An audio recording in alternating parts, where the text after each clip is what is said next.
Super Saiyan 4 makes its debut in Fusion World alongside the new color black with Goku GT. Welcome to Archetype 101. I'm Espira and we'll be breaking down Black Goku GT. We'll be going over what the deck aims to do, an example deck list to get you started, and then some gameplay to see in action. Without further ado, let's get started. Goku GT is a black leader released in Raging Roar. He's a typical draw type leader that awakens at 4 life. Once awakened, Goku goes Super Saiyan 4 and gains the ability to spend 1 energy in the main phase to give a battle card 10k power, or 15k power if an energy marker was used, until the end of your opponent's turn. This ability is extremely powerful in not only applying additional pressure on the opponent, but also by providing more power on defense once the turn passes. Combine this power boost with the 3-drop SR Bardock to create a dual attacking 30k plus attacker, making it one of the more powerful solo card threats in the game. Round out your strategy with the raw power of SS4 Goku Secret Rare. Black features the first secret rare in the game that unquestionably gets played as a 4 of, being a powerful 30k attacker that generates energy markers and provides additional draw at the end of the turn if an energy marker was used. When it comes to building black, you actually have a lot of room to play with, more so than Bardock, because unlike Bardock, you're not stuck wanting to add a bunch of 10k Bardock crews in your deck, which come out to being vanillas quite often, to make his leader ability work. So we have more room in terms of being able to put tech cards, but at the end of the day, when you go through the card pool, there's only so many cards that you actually want to include. You know, like we would probably never play Gine or Zunama, or you could play this 1-drop Goku, but it's not phenomenal. And there's a lot of cards that fill in that slot of just not really being fantastic. So when you break that away and you choose the cards that really are playable for the color, you would have an option of like 20-ish different cards realistically. Nevertheless, they're really solid. Black is a really good color out of the gate. In terms of what we have in inclusions on our deck, their 1-drop slots, we have Jiru, because blue can be really annoying with their 1-drops, especially with Satan City. We end up playing against that quite a bit. Para Brothers, fantastic in the mirror, fantastic against go big decks like blue or green, being able to prevent things like their secret rare Vegetos or Broly from being able to attack into you while you try to close out the game helps a ton. Pan to maximize on our Gokus, and I guess is a good time to talk about SS4. You need to run 4, if you have them, SS4 secret rares in the deck. The power level of the deck on being able to play out SS4 on curve is a huge difference for the deck, especially in things like blue matchups.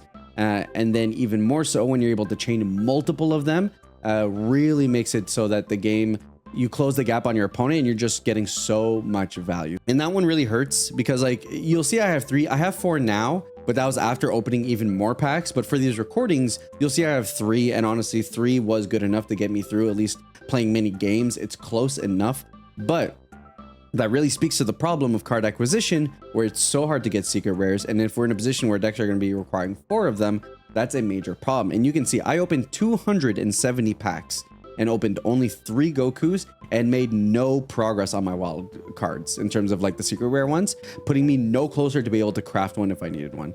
And that really hurts. I'm not going to bog down the entire how to play video to talk about this, but there is a deep rooted acquisition issue within the game that'll probably warrant a bigger video.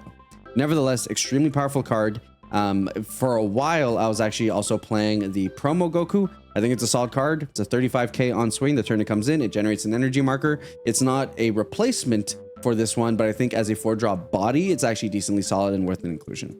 To go back on the rest of the deck, running for Kakarot, because being the first turn player, it's really important to be able to generate an energy marker so that you can do this. So we lean on 4 here, which could seem like a lot, but I just want to make sure I see it. Otherwise, it's usually just a charge. Pan for some self-awakening, but also the bounce ability is really strong against opposing GTs. You can bounce them back to the hand, or bouncing Jirans. It gives you game in terms of just being removal that's not KO, which is actually pretty good. And at the end of the day, it's just a 20k draws a card, which is really solid. Bardock PR, we're running Forward Self-Awakening.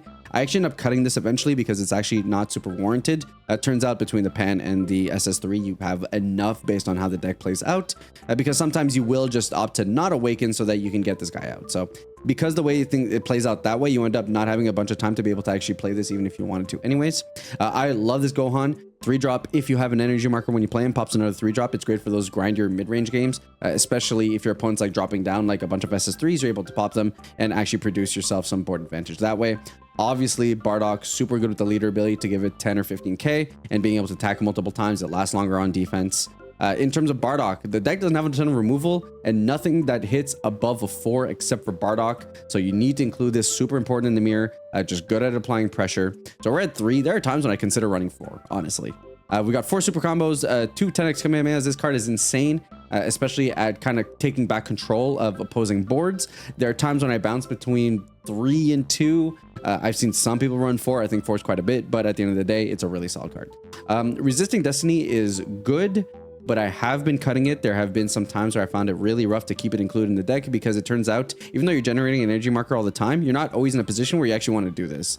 You're not as freeform with your energy as you are as blue is, and so you end up just not having a lot of positions where this wouldn't be better than just like a raw combo elsewhere. The biggest omission, I would say, in terms of the specific deck build that we're going to see in the recordings is specifically going to be Hercule. Hercule is super powerful. It's very similar to a peel off in terms of being able to generate a bunch of combo to go and close out the game, or being able to recycle Para Brothers or Jiros or stuff like that. So this isn't in the recordings, but I have shifted to including Hercules in my main Goku GT deck that I'm at now, and I would highly recommend thinking about where you could include a few of them at the very minimum to be able to give you some extension in terms of being able to dig for combo power. So our first game here is against Yellow, and Yellow can actually be kind of a pain in the butt because they're just so good at keeping your board rested. If they get out the field card and they're playing some of the new stuff from the Majin Buu stuff, the Wicked Soul stuff, that can keep your board rested in a way that's really annoying. If they're using Final Explosion, that card is insane in this matchup. So sometimes it's better to just play out your SS4 and not attack with it. So here we can see that he actually did end up playing the Yamu, so we do need to keep an eye on that. So it's spooky. The game is very much playable. It's mid-rangey, but we do put ourselves in a position where it can be a bit of a tough matchup depending on how much board control our opponent gets. So we did end up getting the SS3, which is nice. It's probably going to be our next turn Awaken play, and at the very least, even if our opponent rest modes it, it's a 25k. It's not the easiest thing for them to get rid of. And this is kind of why the javelins end up going at some point. They just end up being really clunky in terms of your hand. You end up not having a lot of time to be able to use them. So it's a balance, of course. And here they do end up playing the Babidi Spaceship, which is really tough for us. We need to be super mindful about when we attack with cards, when things are in rest mode, and the fact that if we play something, good odds it's going to stay in rest mode. There is an opportunity where with Bardock, if they attack into Bardock, we'll be able to get a restand, I believe. Because it'd be happening during our opponent's turn. So like, let's say they do this and they actually choose our Bardock and then they attack into it, we'd actually be able to get a restand. I don't think it happens this game, but technically is some tech that you guys should be aware of. So here the opponent of finding their Self-Awakeners here, going down to 5. That means with our swing next turn, they're going to be able to Self-Awaken, but nothing too crazy at first. We still have our own 25k, so it'll be a swing with our leader and then a swing with the SS3 here. And then, or we could just not, but honestly, here we're in a position where we probably do want to apply pressure and get some cards out of our opponent's hand. But we'll see. Here we're going to push towards our own Self-Awaken, try to get ourselves in a position where we can start pumping our cards with that additional 10k. That makes a pretty big difference, and we're just going to pass, leave it there, force our opponents to have to awaken themselves. It could be a really annoying position where they end up doing something like going into Vegeta and then Bulma. And then obviously that's just like can't be KO'd, and it creates this whole big issue for us. So there we go. So got the Vegeta, will be able to Self-Awaken there, take the life. And now we're going to have to defend ourselves. But the free play is just a Yuma, so he only gets a draw and can choose a card to stun, but we don't have anything in rest mode, which is part of the reason why you don't want to attack, is because if we attacked, our stuff gets stuck in rest mode. That's no fun for us at all. And we do get the benefit at the very least that because this is Vegeta and not Majin Buu, they're going to have to play the battle cards with energy as opposed to just getting for free at the end of the turn. So we're just going to go ahead and defend here. Probably going to attack with the Zarbon, especially since you just get the free restand with your leaders, just kind of free real estate from there. And now we're going to kind of just do our thing. They have 1 energy. They could use energy absorption and keep something in rest mode. Here we already have 2 SS3s on board. We don't need another one, so we'll just combo that away.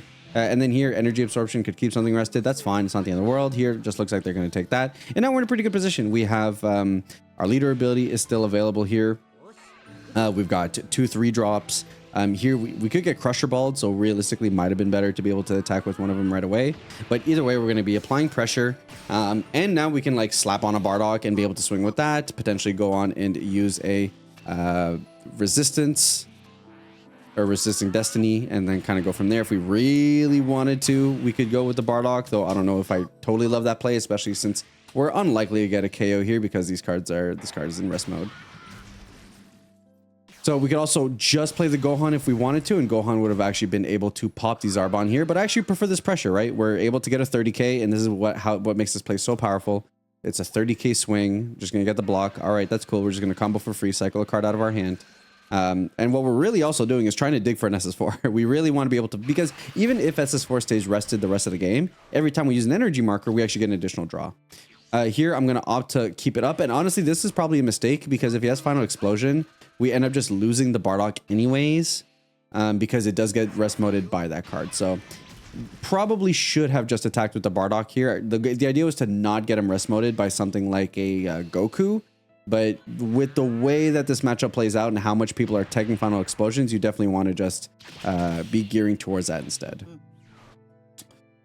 So here they pay 2, puts this in rest mode, unfortunately for us. And ooh, yeah, and then it'll keep it in rest mode. So this Vegeta is the promo Vegeta, really solid in terms of that specific play of keeping things, resting things that aren't originally there. We still have the benefit at the very least that we have these 3 drops to be able to attack with. So at least there's that. And then this is super annoying. This is the Frieza. It's a 20k, and then at the end of the turn, or once per turn, if he restands during your turn, which is what will happen with the leader ability, you get another stun. So just a lot of stunning abilities happening here. But now, again, we're in a position where we can just kind of do this Gohan, pop this guy, and not have to worry about it again. So you do want to charge. I want to say 6 energy is kind of like the sweet spot. So we do have this guy here. So we'll probably just end up going for that guy instead, get our draws. But we are in a position here where we're kind of free options. We've got the free energy. 6 energy is where you really want to be with GT, in my opinion, because it gives you enough to be able to Bardock and then still use your leader ability. So that's pretty important. Here we're just going to chip away cards from our opponent's hand. We do just need to get them to 2, right? We have the Bardock.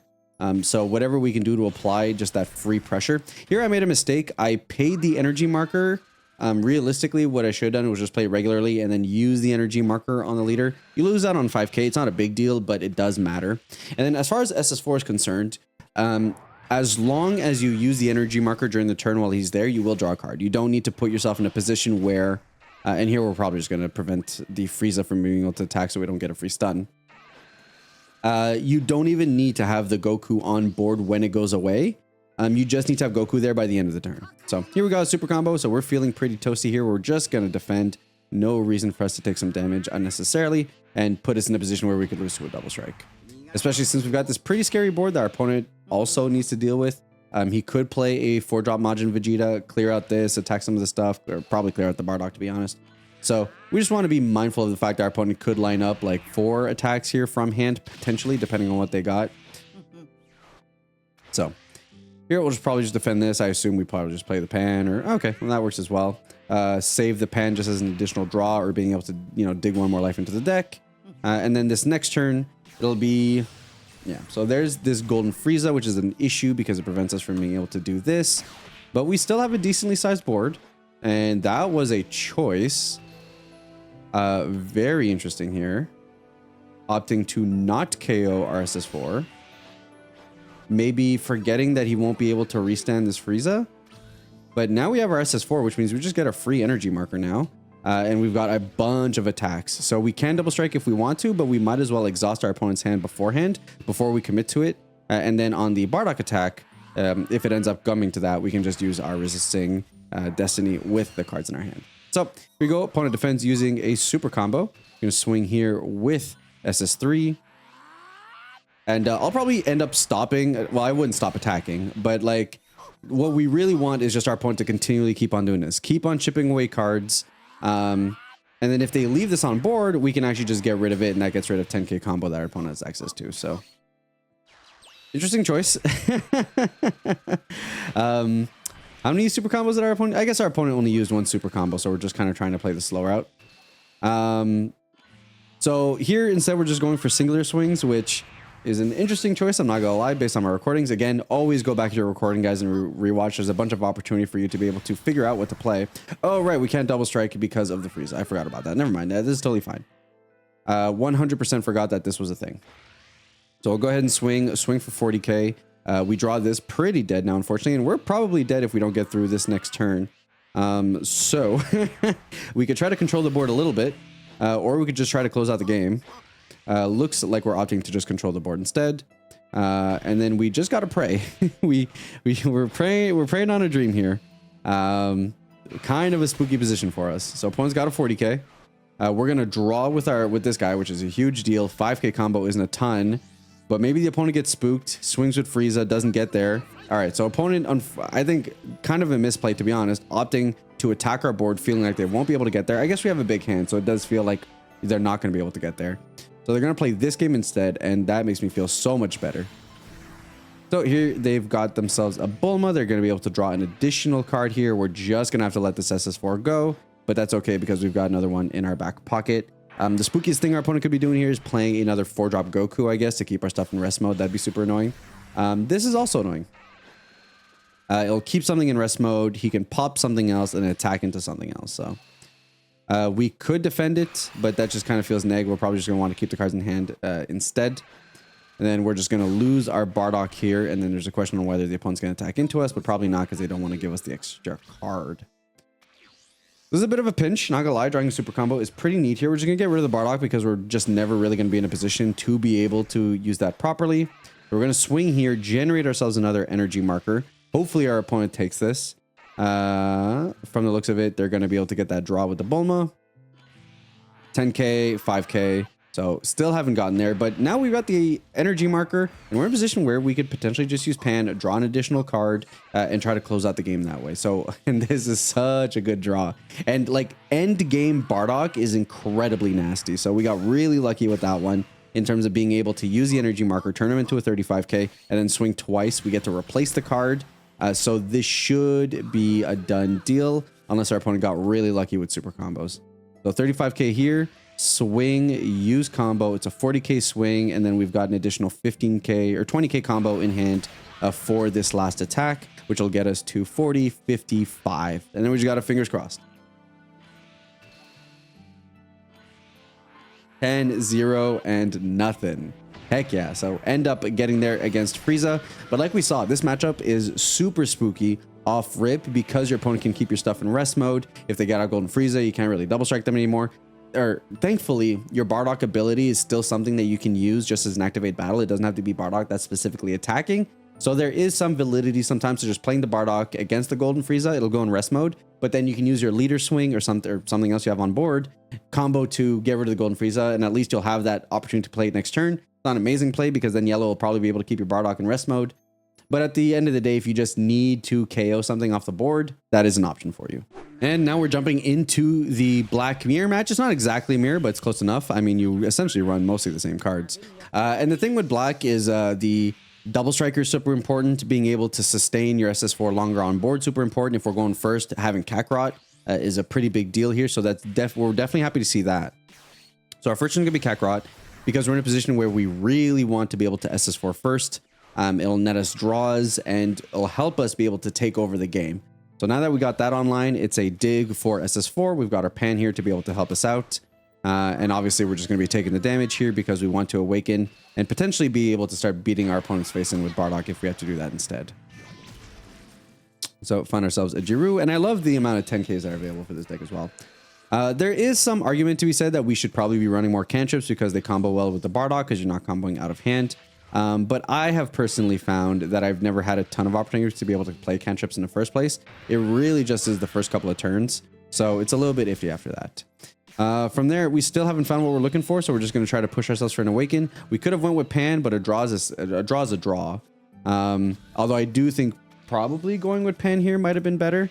But here we're clearly just trying to push for a self-awaken and trying to go for a game plan that doesn't necessarily require the SS4. So opponent here will chart the Bardock, and I will say I have stopped doing this. It is so important in this matchup to be 10x Kamehameha on the okay. Well, I don't think that's particularly worth, but it is an option. And then energy marker, lose a card in hand. I'm not a big fan, but it is something they could do.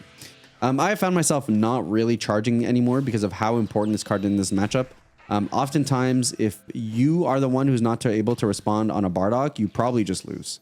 And it's like one of the cleanest ways to be able to deal with your opponent's cards as well. So here, just gonna have to go with the SS3, man. We ended up not being able to find our SS4, which is fine. Just means that we're gonna have to play into our good stuff. And thankfully, our opponent hasn't done anything too impactful. For the most part, they just kind of dealt with our board and played like one drops. They could play an SS4 here, and that would be kind of annoying. But if it ever gets really bad, we can just bounce it back to our opponent's hand. If we draw into the Para brothers, we can do that instead as well. So here, we're just going to chillax, try and dig for an SS4. And we whiff. Solid. And actually, for a while, this was actually why I started including the other SS4 in the deck, just to provide a couple of more targets for Pan here. You could run the Trunkses, though I'm not a fan of the Trunkses, particularly in my opinion. Here, we're just going to defend the swing, no reason not to. And then we just got to have fingers crossed that our opponent is not going to SS4 us. There's a good potential that they do. Okay, so they're going to Bardock, and that is fine, because funny enough, we are the better Bardock deck. There's an argument to be made that Bardock can combo for free, which makes the Bardock swing better, but we turn Bardock into a 30 or 35k raw, and I think that actually ends up netting out. So if we are in a position now where if we have to, we'll play our own Bardock, we'll kill his Bardock and just kind of work our way towards that. Or we just end up playing Gohan, right? We just play Gohan, pop it, don't even have to attack into it. Now, am I going to play SS4? That's a good question. Probably going to swing here. I have to imagine potentially we swing in with this Goku. Realistically, though, I'm pretty eager to play the secret rare here, but I have to say, you know, lessons learned from like later games, I probably just would have played this. It makes you more susceptible to 10x, but at the very least, you get rid of the Bardock. At the end of the day, opponent didn't want to combo and protect it. I probably would have protected the Bardock personally, but hey, at the end of the day, we didn't really get punished for our greedy play. And now we're able to have a sustained SS4 on board. Now the only thing the opponent can do is play a, not that Bardock, but a double striking Bardock to deal with it. So we know for sure this is going to stay on board. Our opponent might be able to para it, but that's fine. We have an energy marker in our back pocket. We're going to net a draw regardless. All right, so we've got the Awaken here. Now the opponent has the ability to be able to scry on top of their deck. Pan is actually pretty annoying here. It'll bounce it back to our hand. Does it resolve the issue permanently for our opponent? No, because obviously we can just play it again this next turn. But it is a temporary fix to them being behind on board. They'll just combo away the I end up comboing away the SS3s quite often, I'm not gonna lie. Just because you're just always in a position where this late into the game, you're either playing this or you're playing the double strike Bardock. So you're in a position, we're just gonna combo away 10. We do not want to go down below that. If the opponent wants to, they could swing with this Bardock. Outside of being a self-awakener, if you have a card in your combo area, this guy becomes a 20k, which is like fine. So we'll see if our opponent's able to hit. They whiff, they combo the Kakarot anyways, and that'll just be a 10 from our hand, or we just take it. I probably too loosely go down to 3 life. I've been really cocky with that this set. I feel very comfortable at 3 life, but sometimes it has kind of caused me more harm than good. So that is something to be mindful of. Here we've got the 10x, which is super solid. So we'll just 10x his board away, then be able to play an SS4 and get some additional attacks there. So just get our swings. Don't want to give our opponent too much information. No reason to give them more information than is necessary. Go ahead and clear their board away. And then finally use our SS4, get a swing in. And then use 1 energy to also give them a little buff while we're at it. Make it a 40k swing. Force our opponent to either take it or give us a super combo plus another card.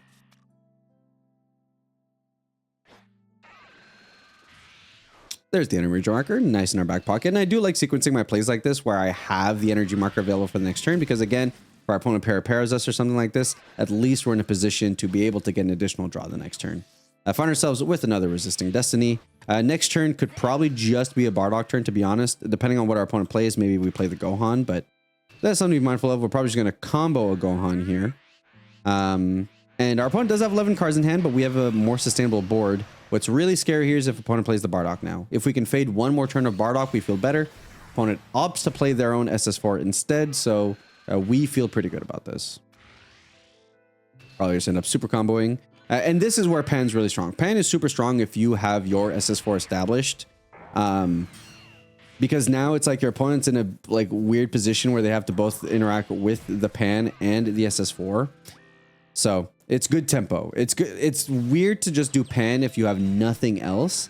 But if you have stuff on board, Pan can be in a really solid position. And then afterwards, if we charge, we can actually go ahead and do some Bardock plays as well. So We're going to charge the SS3 here, and then we're just going to try to force our opponent to combo. This way, probably just going to get rid of the fascia. Then we're going to swing here, force them to get rid of the Para brothers. And then we'll be in a position where we can pan, bounce the SS4 back to hand, and then play the Bardock and make some Bardock plays as well.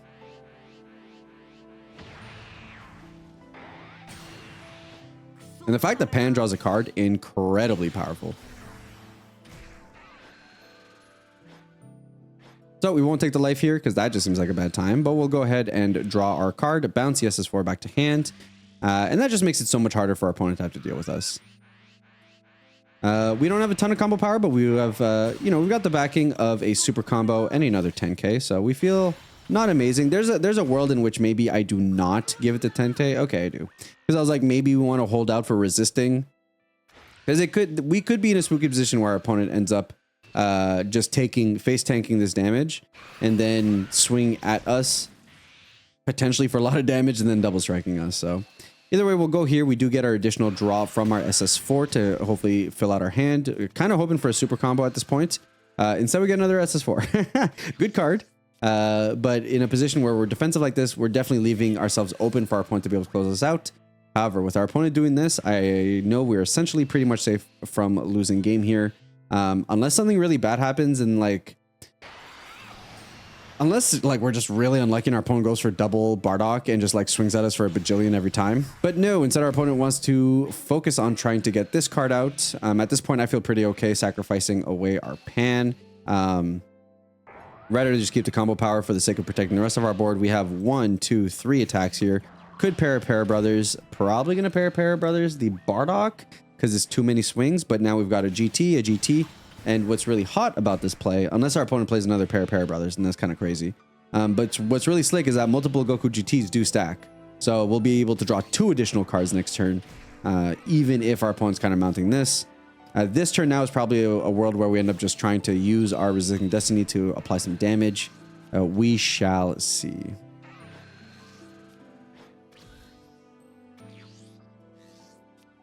Do have the Double Strike Bardock, which is kind of slick, able to permanently get rid of this on the board. We'll probably just end up going with GT Goku, but the fact that this is an option for us is cool as well.